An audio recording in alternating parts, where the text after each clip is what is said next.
Раз, два, три. Раз, два, три.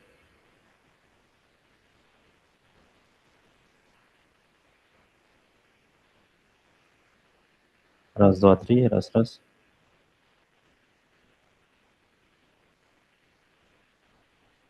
Раз, раз. Раз, два, три. Раз, два, три.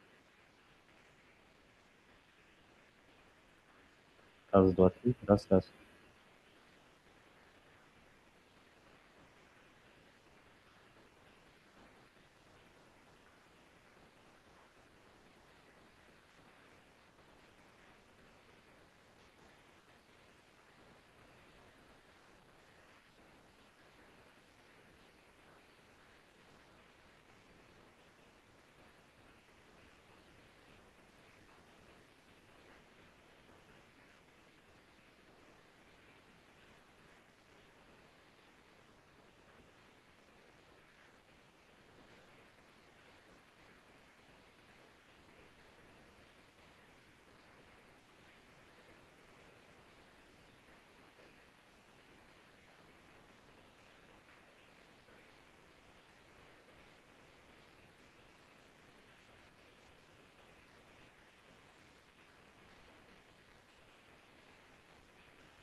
Так. Вы можете помахать всем, кто нас видит, кто к нам зайдет. Леня, можешь. Еще раз встречаем нашего Леню Душкевича. Аплодисменты.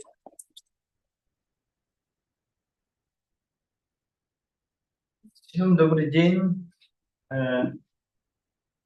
Мне очень приятно, то, что меня пригласили. И я немного хочу рассказать о паралимпийских уроках, которые проводятся в школах города Якутска. Вот. И Про себя расскажи. Амастан. Антон Кепсарин. Хорошо. Вот. Или начать о себе. Сейчас, ты. Так, о себе начать, да? Ну, давайте тогда. Расскажу о себе. Я сам в детстве, когда я был маленьким, я не мог ходить, не мог говорить до 3 лет. И в 3 года мне поставили диагноз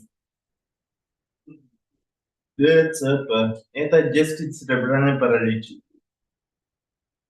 Вот. Когда мне поставили этот диагноз, мои родители поехали в Нерюнгри. Там есть реабилитационный центр для инвалидов. И я там лечился. Я проходил реабилитацию. И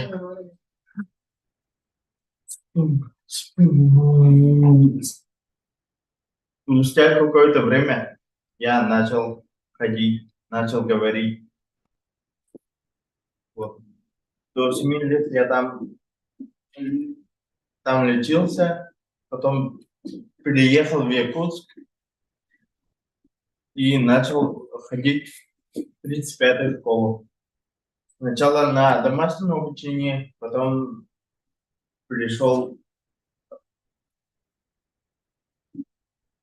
начал ходить в школу с 1 по 9 класс. Вот. Когда мы приехали в Якутск, моя мама заметила ухудшение моего здоровья. Я начал хромать, плохо говорить. И тогда моя мама задумывалась, почему идет обратный процесс, почему ухудшается мое здоровье. Ведь когда мы жили в Нерюнгри, все было хорошо. И тогда моя мама задумалась и решила то, что мне не хватает физической активности. Потому что в Нерюнгри со мной постоянно занимались, тренировали меня. И благодаря физической активности я встал на ноги и начал ходить. Вот. И она тогда подумала, то, что ей тоже надо среду обрести, какая была в Нерюнгри, вот, и в Якутске. И тогда моя мама привела меня в тренажерный зал Мадун. Вот. Я там тренировался под руководством Витра Николаевича Давыдова. Сейчас он является заслуженным тренером России, Республики по пауэрлифтингу. Вот. Я начинал у него тренироваться.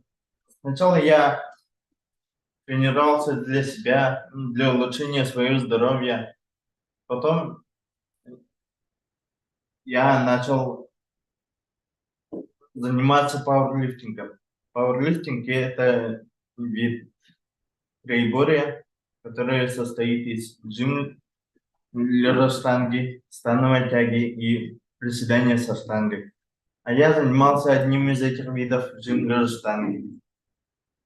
Занимаясь пауэрлифтингом, я начал участвовать в соревнованиях городских, республиканских. Вот. И даже мне удостоилась честь дважды выступить в играх Дети Азии. Вот.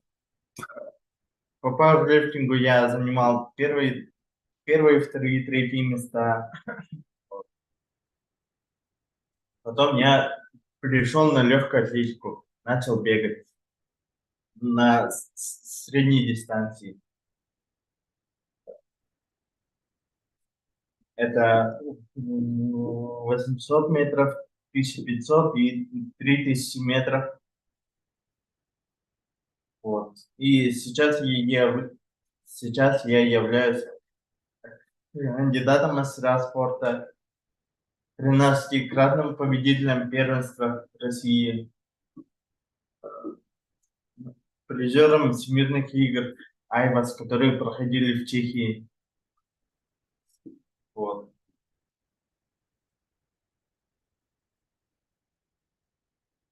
Я рассказываю это для того, чтобы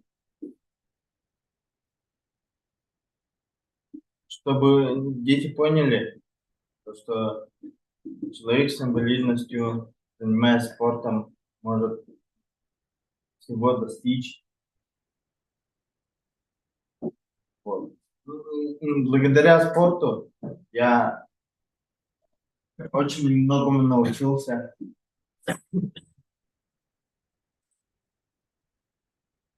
Вот. И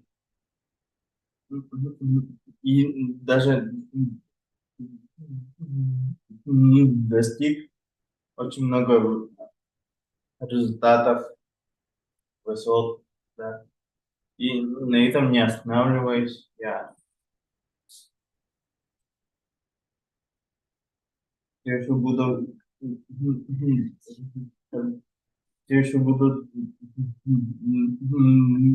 достигать своих целей. Вот. И хочу, чтобы вы и все школьники, ну, все люди занимались спортом.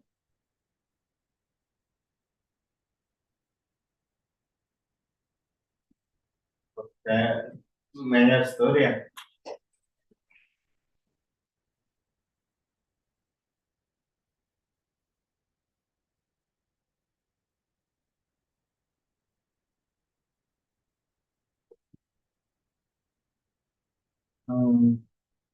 По олимпийским урокам я э, обычно начинаю урок с себя, знакомства, рассказ о себе, да, и я рассказываю, что такое Паралимпиада, Олимпиада. Вот. Это происходит в формате общения. Я задаю вопросы, дети отвечают. Вот.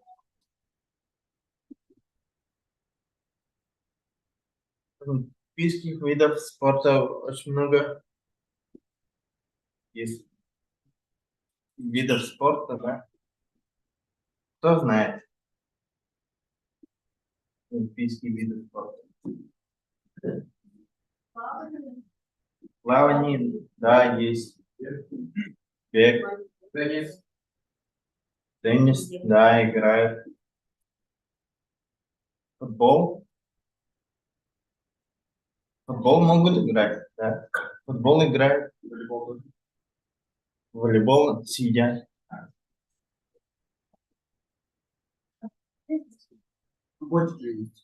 Да, бочи есть. Дзюдо занимаются. Самбо. А? Кикбоксинг. А? Да, голбол есть.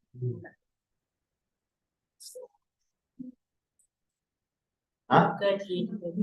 Ага, да, легкая атлетика.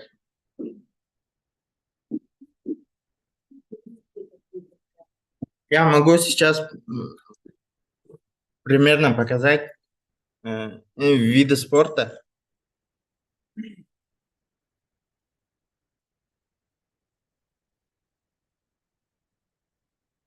Надо мне.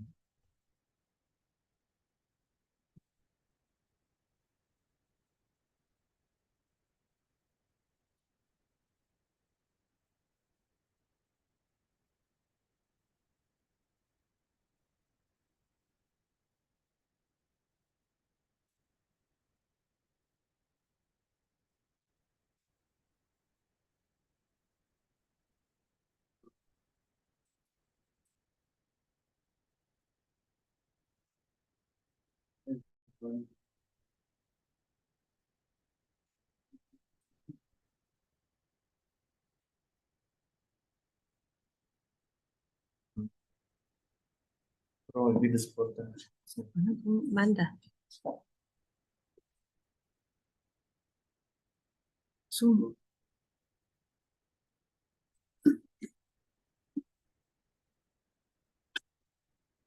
Ага. Ты кайтен, да? Олимпийские виды спорта. На Паралимпийских играх участвуют люди с инвалидностью, люди с поражением опорно-двигательного аппарата. Э, Они участвуют в гонках на колясках. Баскетбол на колясках. Волейбол сидя. Стрельбу из лука. Теннис. Настольный. Лыжные гонки. Следж-хоккей. Это люди с нарушением зрения. Это голбол. Велотрек. Шоу-дау. Лыжные гонки. Люди с интеллектуальными нарушениями участвуют в легкой атлетике, настольный теннис, плавание. Это лишь очень маленькая часть видов спорта, которые есть в паралимпийском виде спорта. На паралимпийских играх. Вот. Ребята, вы знаете наших паралимпийских спортсменов?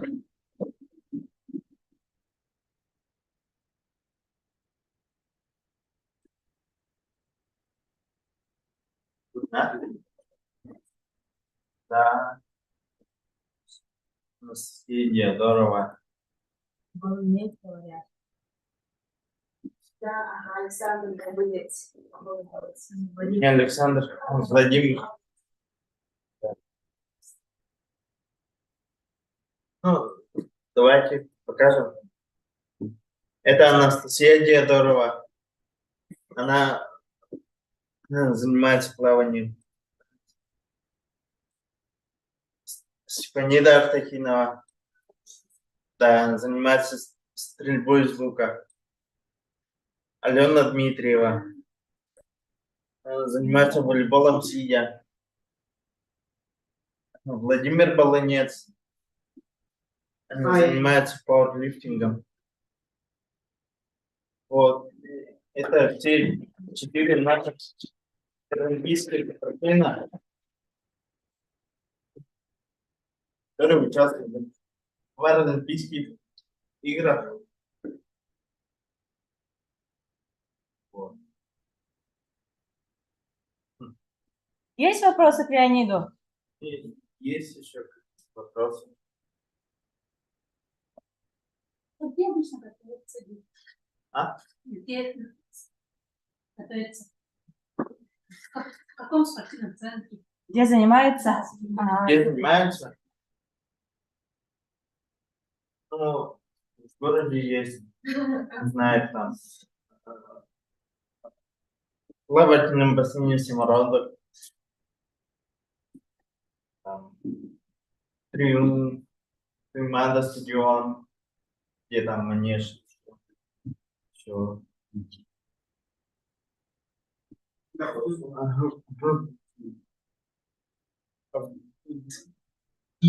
Дурсуне. Ну, наших спортивных комплексов. Вот. Вот, я скажу, да? Ага. Леонид, Леонид является сыном основательницы нашего фонда Веры Петровны Душкевич.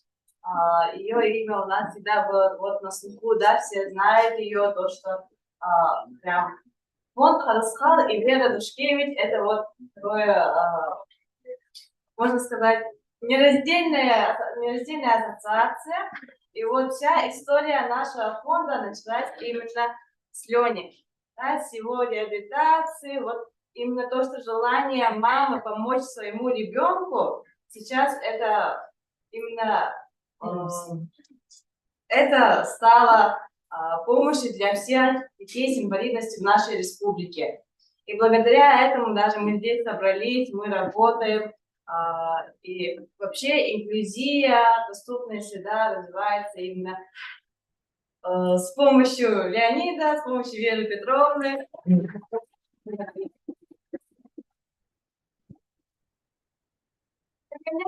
Вот такие паралимпийские уроки мы проводим для школьников общеобразовательных школ. Паралимпийские уроки мы еще проводим большие фестивали, где знакомим ребят с адаптивными видами спорта, с паралимпийскими видами спорта. У нас есть игры боча, голбол, различные настольные вот адаптивные игры. Вы потом можете, если захотите, тоже познакомиться с этими играми в нашем фонде. Вот. Также у нас есть еще и уроки доброты. Это школьные занятия для того, чтобы не было таких стереотипов к людям с инвалидностью. И сейчас я бы немножко хотела рассказать про этот урок.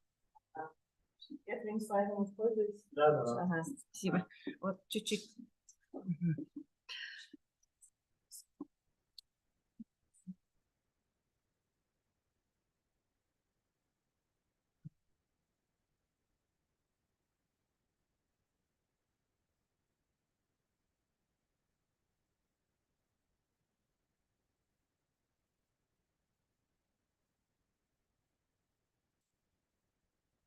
Вот.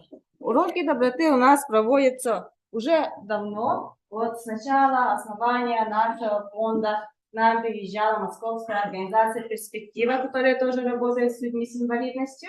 Они нас обучали. И вот с помощью этих знаний мы тоже разработали свою методику проведения уроков доброты, паралимпийских уроков. Мы охватываем ребят не только в городе Якутске, но и по республике тоже. Вот.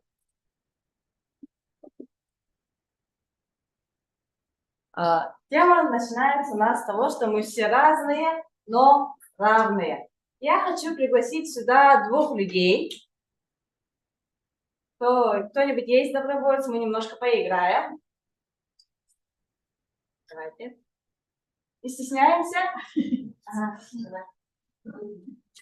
Еще кто? Еще один человек.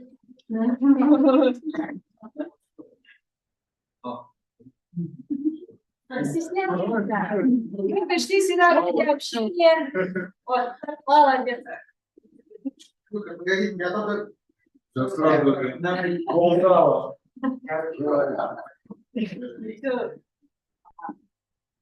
Вы должны найти между собой 5 отличий.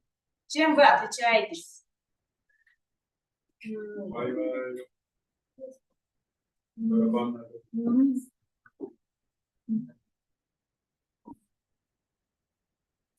Рост. Ага. Размер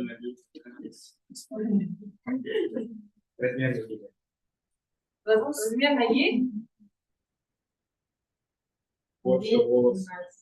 Вес. Ага. Я не верю, что... Ну, не одинаковый, наверное. Что? Это разное. Одежда разная. Что раз сказали? Пол разный. Ага. Спасибо. Вот 5 отличий у вас. Ага, спасибо. Поаплодируем. Еще 2 человека нужно. Женя, давай. Ага,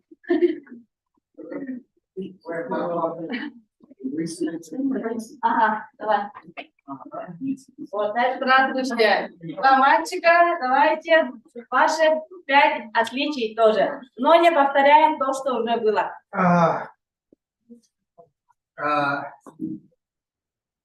Мы называем, да? Да. Во-первых, я говорю разве что на языке. Ага, на языке по-разному разговариваете. Ага. Во-вторых, он при деньгах, точно. Шутка. Шутка. Что еще? Какие отличия? Имена у вас жесткие разные. Мне это...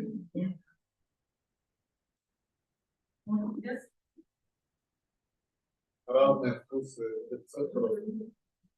Имена разные? Имена разные. А тебя как зовут? Кирилл зовут? Меня Женя. Евгений. Да. Ага, имена разные у вас.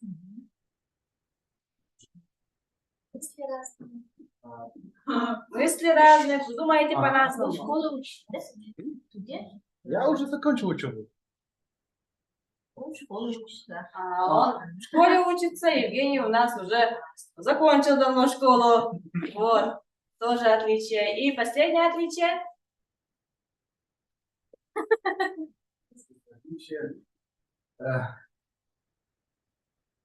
Любимое занятие может разное.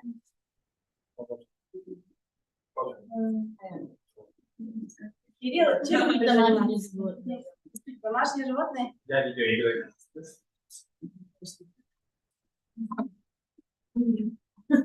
Ага. Хорошо, отлично, спасибо.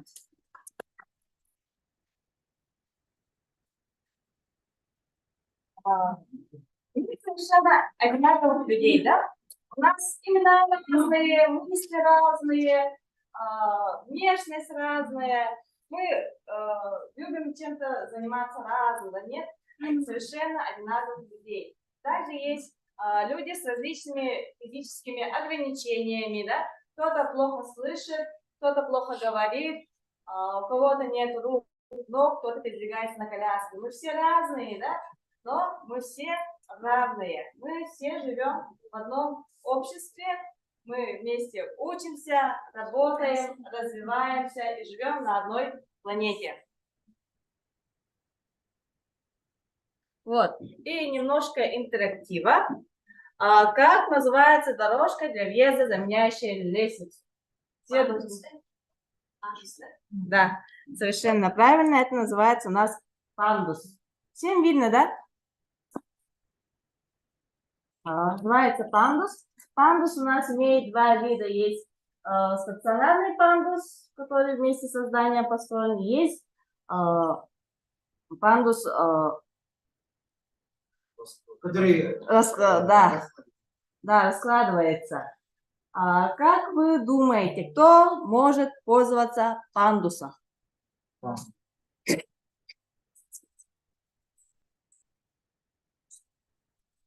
Ага.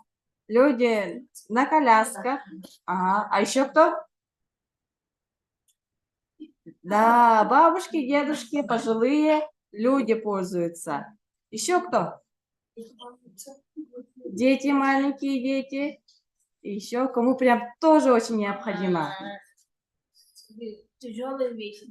Да, тяжелые вещи таскать. Супер. Ага. Да, родителям с маленькими детьми тоже. Пандус всегда тоже очень необходим. Да? То есть в течение нашей жизни мы в какой-то момент становимся маломобильными. Да? Когда мы маленькие дети, да?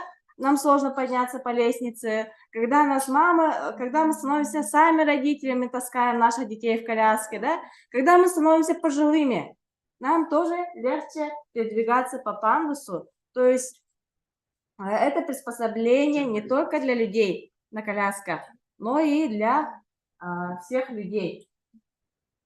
Это в первую очередь комфорт.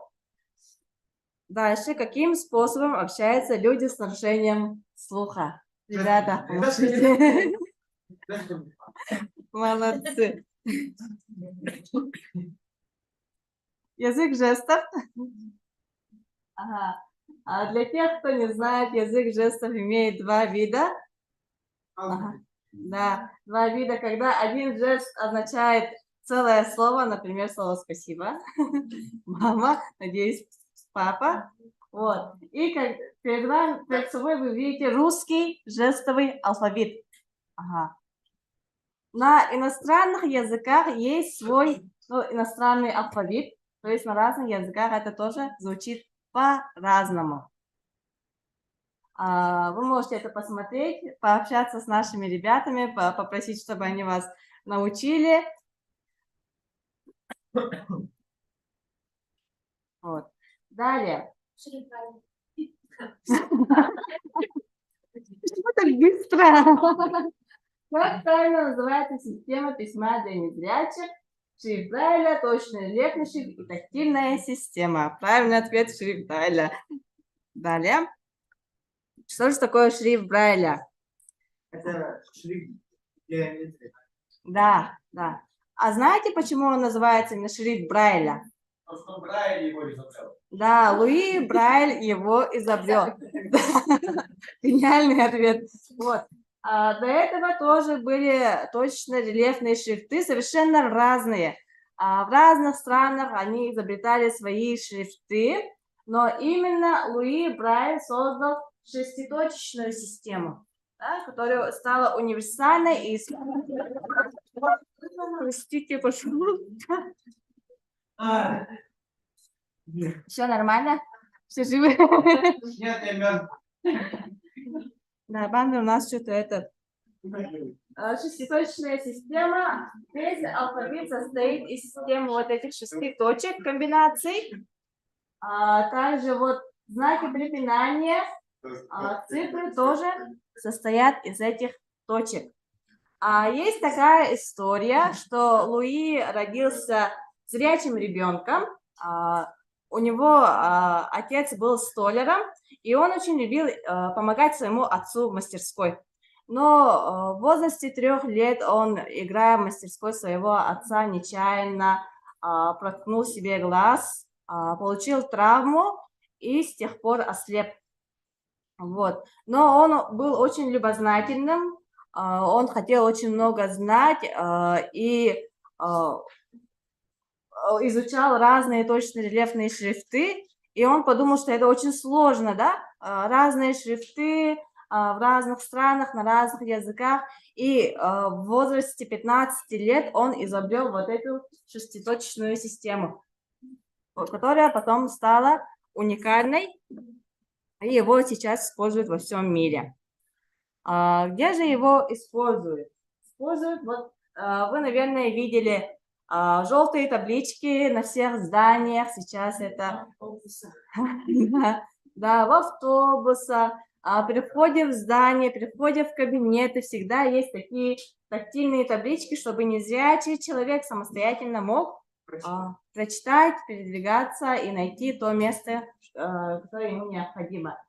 В лифтах, тоже в кнопке лифта, наверное, вы заметите, что там есть тоже точки. Также может быть меню для незрячих людей, да?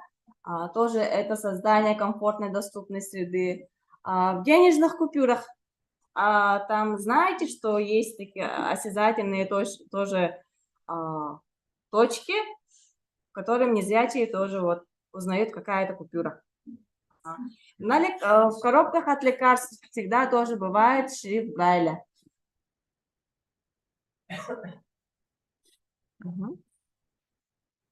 Это у нас прибор письма для письма по Брайлю. Тут своя уникальная система письма, они пишут зеркально. Вот специальным шилом вот эти квадратики протыкают буковки зеркально, потом они берут бумагу, переворачивают и читают. Это очень интересно. Далее, тетрадь для письма по Брайлю имеет такие же функции, как и обыкновенная тетрадь для письма. Но у нее есть одна особенность. Как думаете, бумага чуть меньше, бумага чуть плотнее, бумага двухслойная?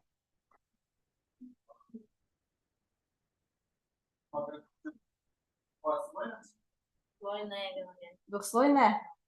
Неправильно. Плотнее.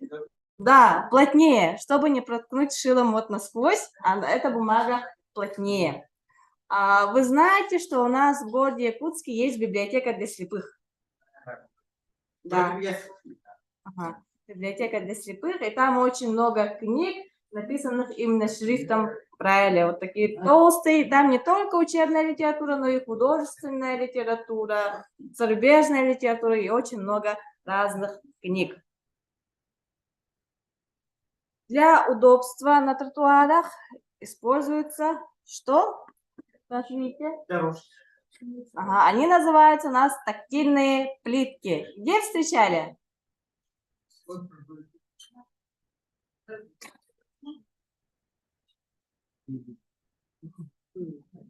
нашей школе больницы говорят. Ага, молодцы, супер.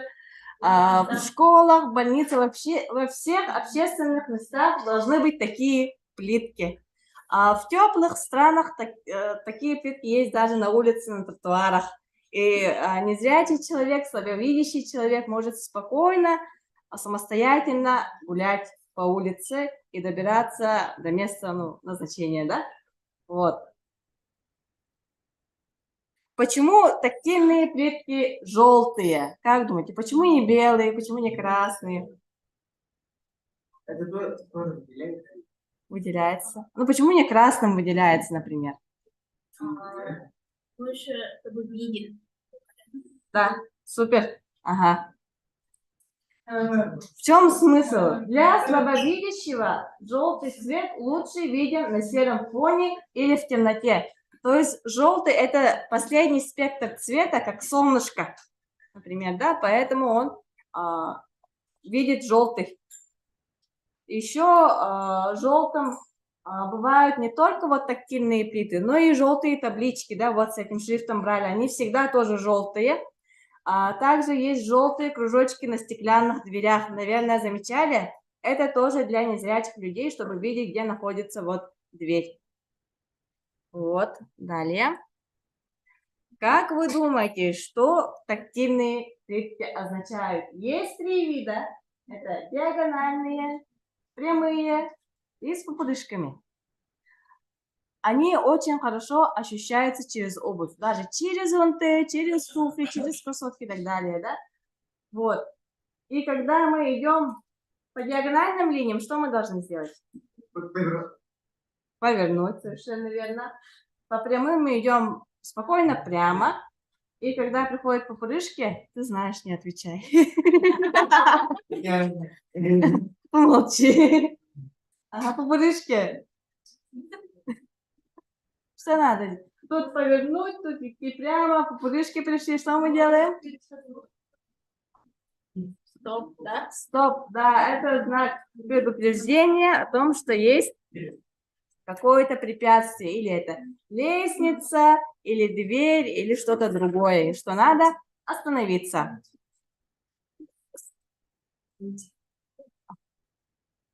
Вот. Как воспитать собаку-проводника? По-другому его называют собака-поводырь. В нашем городе вы видели таких собак-проводников? Нет. Да, к сожалению, у нас очень мало. Я сама видела, наверное, 2 людей, которые вот с собаком-проводником, да? И вот как его воспитывают. Обучение в специальной школе или самостоятельная дрессировка, или такие породы, или подходит любая собака. Скорее второе, да, Обучают. пока не развито же сильно. Тогда ответ обучение в специальной школе для проводников, да. К сожалению, у нас ни в Якутске, ни на Дальнем Востоке этим не занимаются, только вот в центральных городах.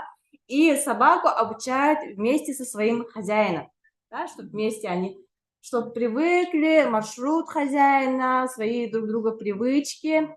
И с такой собакой можно заходить во все общественные места. То есть это разрешено, это помощник незрячего человека. И если к этой собаке подходит другой, чужой человек, будь то ребенок или взрослый, это очень опасно, потому что он защищает своего хозяина. Вот. И так, у нас время. 3 минуты осталось. Терминология, этикет, общение с людьми с инвалидностью. То есть это рекомендации, как правильно общаться с разными категориями людей с инвалидностью. Мы уже тут тоже разные собрались. У нас тут есть ребята без инвалидности, с инвалидностью, с разной инвалидностью, да. То есть это правила важны для каждого, чтобы не обидеть друг друга, чтобы не попасть в неловкие ситуации. Говорить с человеком снизу вверх всегда тяжело, общаться намного проще, когда видишь глаза собеседника. Если, например, общаешься с человеком, передвигаешься на коляске, лучше присесть и общаться. Марк подтвердить, наверное, да? Да, удобнее, когда вот сидишь с человеком спокойно и разговариваешь, чем вот. Да, да. Не стесняйся и не бойся человека с инвалидностью. Он не инопланетянин. Смело задавай ему вопрос, и он тебе ответит. Лучше вот как-то аккуратно, корректно спросить, да, уточнить у человека, если что-то хочешь спросить. Например, если видите, что ему что-то трудно сделать, то предложить свою помощь, да. Если вы видите, что человек не понимает, уточнить, понимает ли он. Можно тут спереди сесть. Да, вот тут есть место.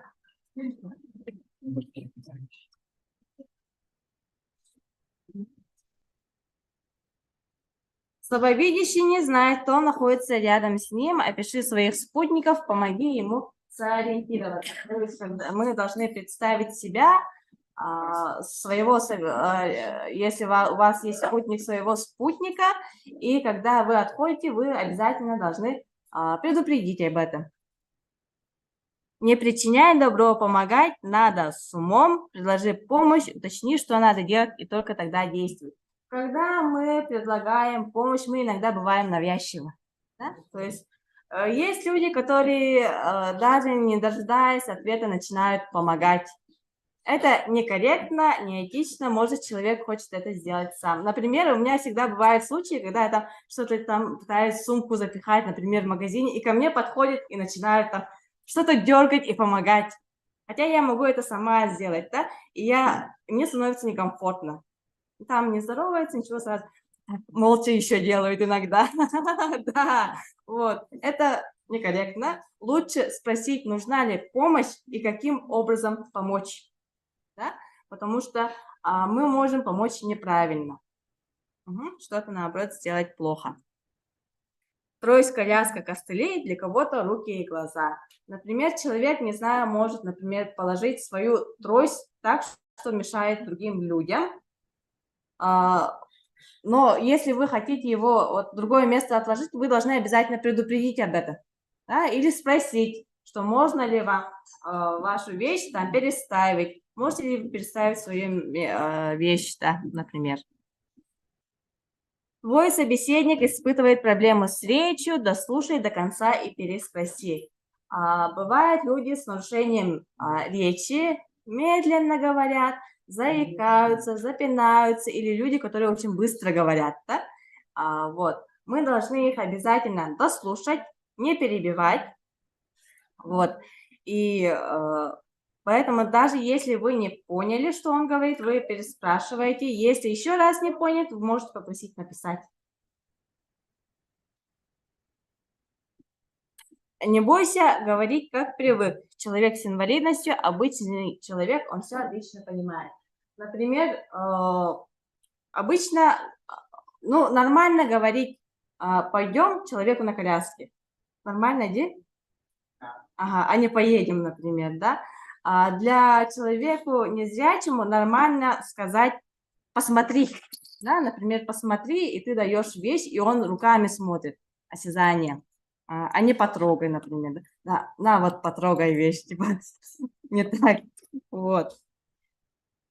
И на этом такие скромные наши правила заканчиваются, но эти правила действительно очень помогают найти правильный подход, правильно общаться с людьми с различными ограничениями, и, надеюсь, вам тоже будет полезно. Вот. Всем спасибо. Вот. А сейчас мы уходим на перерыв. Хорошенько попейте чайку. И так, в 3 часа, да, в 3 часа ровно мы опять здесь встречаемся. Окей? Супер. А тем, кто в онлайне, мы говорим всем пока. Спасибо, что вы были с нами.